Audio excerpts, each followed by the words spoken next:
La campagne pour la présidentielle, tiens, ça bouge à gauche ce matin. On apprend que Christiane Taubira doit s'exprimer en fin de matinée. Anne Hidalgo dans la foulée. Yannick Jadot doit présenter une partie de son programme dans la matinée. De l'autre côté, ceux qui attendaient un dérapage d'Éric Zemmour hier soir, eh bien, en ont été pour leurs frais. Il était l'invité de Face à Baba, la nouvelle émission politique de Cyril Hanouna sur C8. Éric Zemmour était invité à échanger avec ses contradicteurs, parmi lesquels le député de la France Insoumise Alexis Corbière ou encore la ministre déléguée chargée de l'égalité homme-femme Elisabeth Moreno.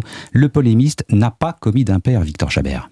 Oui, les émissions de Cyril Hanouna sont regardées par un public jeune, populaire, plutôt abstentionniste, des téléspectateurs auxquels Éric Zemmour veut parler. Parmi les débats les plus houleux, celui avec le journaliste et militant antispéciste Aymeric Caron sur la question de l'immigration. Vous avez beau le nier avec sourire, parce que c'est l'une de vos forces, c'est d'essayer de mettre du sourire, d'essayer de mettre du sourire dans les horreurs que vous racontez.